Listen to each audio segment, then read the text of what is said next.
38 ఏళ్ల ఎక్స్పీరియన్స్, 16,000 పైగా సర్జరీస్, లక్షల్లో పేషెంట్లు. ఇంత ఎక్స్పీరియన్స్ ఉన్న ప్రముఖ కార్డియాలజిస్ట్ డాక్టర్ గోపాలకృష్ణ గోఖలే గారు ప్రస్తుతం మనతో పాటు ఉన్నారు. డాక్టర్ గారు నమస్తే అండి. నమస్కారం. కొలెస్ట్రాల్ అని అంటున్నాం కదా, అసలు ఇవి వేటి వల్ల వచ్చే అవకాశం ఉంటుంది సార్? మన ఫుడ్ హ్యాబిట్సా లేకపోతే లైఫ్ స్టైలా? జెనెటిక్ ఫ్యాక్టర్స్ ఉంటాయి. ఏంటంటే ఇది కొలెస్ట్రాల్ అనేది చాలా ఎసెన్షియల్ సబ్స్టెన్స్ మన బతకటానికి. ఓకే. అది లేకపోతే మనం చచ్చిపోతాం. కొలెస్ట్రాల్ ఫ్రీ డైట్ అనేది కరెక్ట్ కాదు. ఇప్పుడు ఏమవుతుందంటే మన బాడీ ఏంటి, మల్టిపుల్ సెల్స్తో వచ్చిన ఇదనమాట. అంటే చిన్న చిన్న మనం గోడ కడితే ఇటుకలు ఎలా ఉంటాయో మనకి సెల్స్ ఒక్కొక్క కణం ద్వారా కొన్ని మిలియన్స్ ఆఫ్ కణాలు కలిపి మనకి స్కిన్ ఫామ్ అవటం, కొన్ని మిలియన్స్ కలిపి లివర్ ఫామ్ చేయటం, హార్ట్, అట్లా ఉంటాయి సెల్స్ ఉంటుంది. ఈ సెల్ అన్నిటికీ ఒకదానికి దానికి మధ్యలో మెంబ్రేన్ ఉంటుంది, గోడ ఉండదు. ప్రతిదానికి మన అలమరాలో కిటికీలకి గోడలు ఎలా ఉన్నాయో ఆ సెల్ కూడా ఉండి లోపల సైటోప్లాజం అని సబ్స్టెన్స్ అని గ్రేట్ ఫ్యాక్టరీ అది. దీని నుంచి దానికి ఏది పడితే వెళ్ళకూడదు, దాని నుంచి దీనికి ఏది పడితే. అందుకే ఈ రెండుకి స్పెషల్ ప్రాపర్టీస్ ఉంటాయి. దేన్ని పర్మిట్ చేయాలి, దేన్ని పర్మిట్ చేయకూడదు అంటే it's a mechanism beyond imagination for us. ఇప్పుడు మామూలు మనిషి బ్రెయిన్కి అందేది కాదు ఇది. ఇదంతా మనం ఎంత స్టడీ చేసినా కూడా అంత మెకానిజం ఉందో, నేచర్ నుంచి బిల్డ్ చేసింది అది అనమాట. అందుకని ఏమవుతుందంటే ఈ మెంబ్రెయిన్ సరిగ్గా ఉండకపోతే అది సెల్ చచ్చిపోతుంది, ఏది పడుతుంది లోపలికి వచ్చి. అలా మెయింటైన్ చేయాలంటే ఆ cell membrane cholesterol essential component. అందుకని cholesterol is not bad, nothing is 100% bad. ఇది ఏమైనా పాయిజన్ కాదు, ఎండ్రినో లేకపోతే సైనడో కాదు. ఇది చాలా వరకు సబ్స్టెన్స్ ఏంటంటే అవి ఒక మోడరేట్ డోసులో దే సేవ్ అస్, తగ్గిన ప్రాబ్లం ఎక్కువైనా ప్రాబ్లం. ఇప్పుడు ఇందాక నేను గుడ్ కొలెస్ట్రాల్ అని ఒక మాట వాడాను. కొలెస్ట్రాల్లో 2 రకాలు చూస్తాం. బ్యాడ్ కొలెస్ట్రాల్ గురించి మాట్లాడాం. ఇప్పుడు గుడ్ కొలెస్ట్రాల్ అంటే అది ఎంత ఎక్కువ ఉంటే మనకు అంత మంచిది అని అనుకునేవాళ్ళం. కానీ ఈ మధ్య గుడ్ కొలెస్ట్రాల్ అనేది కూడా ఒక లెవెల్ దాటితే డేంజర్, వాళ్ళకు కూడా హార్ట్ అటాక్స్ వచ్చి చనిపోతున్నారని వచ్చినాయి స్టడీస్. సో దేనికంటే ఓ 40 to 60 ఆ రేంజ్లో ఉంటేనే అందం. అందుకంటే దాటితే మనకు ఇప్పుడు దాకా మేము కూడా అనుకునేవాళ్ళం, రీసెంట్గా కూడా హెచ్డిఎల్ ఎక్కువ ఉండి నీకు హార్ట్ అటాక్ వచ్చే అవకాశం తక్కువే అని చెప్పేవాళ్ళం ఒక ఫ్రెండ్కి. కానీ చూసిన తర్వాత నేను చాలా రాంగ్ చెప్తున్నా కదా, సైంటిఫిక్ పర్సన్ అయ్యుండి, బట్ మనం తగ్గించడానికి ఏమీ లేదు హెచ్డిఎల్ కొలెస్ట్రాల్కి. మరీ ఎక్కువ ఉంటే కొద్దిమంది ఉంటారు. అయితే కామనెస్ట్ ఏంటంటే మనకి ఆ గుడ్ కొలెస్ట్రాల్ అనేది తక్కువ ఉంటుంది. ఆ 40-60 రేంజ్లో ఏమవుతుందంటే అది ప్రొటెక్ట్ చేస్తుంది. ఇప్పుడు 60 కంటే ఎక్కువనే డేంజరే. మనకి మోస్ట్ ఆఫ్ ద టైమ్స్ 40 కంటే తక్కువ ఉంటుంది. మనకి అందరికీ 20, 25, 30 అలా ఉంటుంది. Only few people have got 40 to 60. ఏంటంటే ఏషియన్స్కి జెనెటిక్గా మనకు తక్కువ ఉంటుంది చాలామంది. ఇంకా మెడిసిన్ సరైన రాలా, సోకాల్డ్ హెచ్డిఎల్ కొలెస్ట్రాల్ మీద పనిచేసే రాలా. ఇప్పుడు మనం వాడేవన్నీ కూడా ఎల్డిఎల్ కొలెస్ట్రాల్ మీద పనిచేసే మెడిసిన్సే మనం వాడేవన్నీ కూడా. ఈ ఇంక్లిజరాల్ అనండి, రోజువాస్టాటిన్ అనండి, సెమాస్టాటిన్ అని. ఇప్పుడు ఈ కొలెస్ట్రాల్ ఎలా తగ్గించుకోవచ్చు సార్? ఎలా తగ్గించుకోవాలంటే అసలు ఇందాక కొలెస్ట్రాల్ రైజ్ అవటానికి కారణం ఒకటి జెనెటిక్ ఫ్యాక్టర్స్.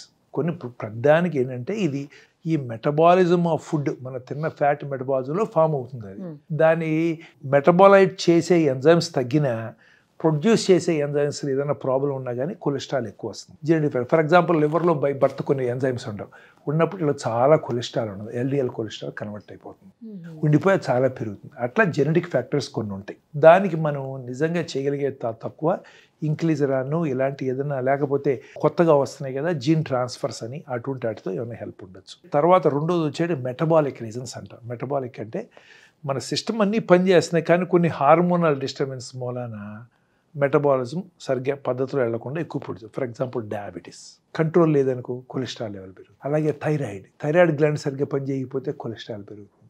ఇలాంటి డిస్టర్బెన్స్ అదే, అది రెండో రీజన్. మూడో రీజన్ వచ్చేటికి మనం తినే ఫుడ్. ఇప్పుడు వీటన్నిటికీ ఏంటంటే మనం తినే ఫుడ్ని మోడరేట్గా చేసి, ఆయిల్స్ తగ్గించి, అలాగే కొంత ఎక్సర్సైజ్ చేసి మోడరేషన్లో ఉంటే కొంతవరకు కంట్రోల్ చేయగలం. ఇంకా ఫోర్త్ కాజ్ అంటావా, మనకు తెలియంది చాలా ఉంది ఇందుట్లో. మనకు తెలిసిన దీని గురించి only a drop in ocean. ఒక 25 years తర్వాత ఎవరు వచ్చి ఇదే మాట చెప్తే, డాక్టర్ గోఖలే నీకేం తెలియదు పోవాయా, నువ్వు అంతా రాంగ్ చెప్పావన్నా అనొచ్చు. ఎందుకంటే అండర్స్టాండింగ్ మారిపోతుంది ఆ టైంకి. Maybe some other medicine will come, maybe you identify some other hormone which we have not identified is responsible for this. Anything is possible that time, but as of now this is the only thing we know about. Okay, మరి ఎలా control చేసుకోవాలి sir? Oils control చేసుకోవటం, ఇంకా మరి అంతే. ఇప్పుడు మనం తినే ఫుడ్ లో ఫ్యాట్ కంటెంట్స్ తగ్గించుకుంటాం. లైక్ మన లైక్ ఏదైనా కానీ ఇప్పుడు ఫర్ ఎగ్జాంపుల్ ఘీ ఉంది, తగ్గించు. లేదా ఎక్కువ ఆయిల్ సాచురేటెడ్ ఫ్యాట్స్ తీసుకుంటాం. అన్సాచురేటెడ్ మంచిదే, బట్ సాచురేటెడ్ డాల్డా ఉంది ఇప్పుడు ఇలాంటి ఇప్పుడు తగ్గిపోయింది, కానీ ఇంతకుముందు చాలా వాడేవాడు కదా. అట్లాగే ఇప్పుడు ఈ మటన్ లాంటివి ఉన్నాయి కదా, where there are saturated fats ఎక్కువ, ఏంటంటే యానిమల్ మీట్లు అలాంటి అట్లో ఉంటుందన్నమాట. అసలు డైట్ ఒకటి, తర్వాత ఏంటంటే మోడరేషన్ ఆఫ్ డైట్, తర్వాత ఎక్సర్సైజ్, తర్వాత ఏదైనా డయాబెటీస్ ఇలాంటివి ఉంటే మనం వాటిని కంట్రోల్ చేయటం, తర్వాత ఆల్కహాల్ లాంటివి తీసుకునే వాళ్ళకి కూడా ఏమంటే ఈ ఎల్డిఎల్ కొలెస్ట్రాల్ లివర్ మీద ఎఫెక్ట్ వచ్చి. సో అందుకని ఇలాంటివి మనం మోడరేట్ చేసుకుని body weight, food, exercise, diet and avoiding things like alcohol, అవి చేసేవి తగ్గకపోతే దెన్ ఆబ్వియస్లీ మనం వెయిట్ తగ్గినా, ఫుడ్ మార్చినా, ఎక్కువ ఉంటే కొలెస్ట్రాల్ ఎక్కువ ఉంటే దెన్ ఇప్పుడు దేమో టాబ్లెట్స్. అది టాబ్లెట్స్తో కంట్రోల్ అయిపోతుందా సార్? చాలా మందిలో అవుతుంది, చాలా కొంతమందిలో ఇందా చెప్పా కదా టాబ్లెట్స్, ఈ స్టాటిన్ టాబ్లెట్స్ ఇస్తే బాగా మజిల్ పెయిన్స్ వచ్చేస్తాయి. మజిల్ పెయిన్స్ వచ్చి వాళ్ళు అసలు నడవలేరు, దాదాపు గొడవ అవుతుంది. ఒక్కోసారి కొన్ని మజిల్ దెబ్బతింటుంది, కొద్దిమందికి లివర్ కూడా దెబ్బతింటుంది, ఎంజైమ్స్ రైజ్ అవుతాయి. అందుకని ఈ టాబ్లెట్ స్టార్ట్ చేసిన తర్వాత 1 నెలకో 2 నెలకో 3 నెలకో ఆ లివర్ ఫంక్షన్ టెస్ట్ అని చేస్తాం, just to make sure that there are no side effects this drug. అదే తెలియదు. కొంతమంది పడవనుకోండి, అప్పుడు ఆపేసి మనం ఇంక ఈ ఫుడ్తో పడకపోతే ఇప్పుడు ఇంక్లీజరానికి వెళ్ళాలి. లేదు మనం డోసులు ఉంటాయి ప్రతిదానికి ఇచ్చేదానికి మెడిసిన్స్, ఆ డోసులు ఇచ్చినా కూడా మ్యాక్సిమం పర్మిసిబుల్ డోస్ ఇచ్చినా కానీ తగ్గకపోతే అప్పుడు ఇంక్లీజరాన్ లాంటివి యాడ్ చేయాలి. ఇప్పుడు at least for those patients we got some solution. Inclisiran. మీరు ఇందాక ఒక మాట అన్నారు, మటన్ లాంటి వాటితోటి కొలెస్ట్రాల్ ఎక్కువగా పెరిగే అవకాశం ఉంటుందని. మటన్, రెడ్ మీట్ వీటికి ఎంత దూరంగా ఉంటే అంత మంచిదని అంటూ ఉంటారు సార్ జనరల్గా కూడా. సో ఇలాంటివి బాగా రైజ్ చేస్తాయా? హార్ట్ స్ట్రోక్స్కి ఇవి కారణం అవుతుంటాయా? అవునండి, అంటే అవి తీసుకుంటే అంటే సాచురేటెడ్ ఫ్యాట్ పెరిగి కొలెస్ట్రాల్ లెవెల్స్ పెరిగి హార్ట్ అటాక్ వచ్చే అవకాశం పెరుగుతుంది. But we have seen many people who eat regularly mutton, they are free of heart problem. They are vegetarians, pure Brahmins who eat only vegetarian diet, no red meat, they develop heart. ఇవన్నీ multifactorial అంటాం.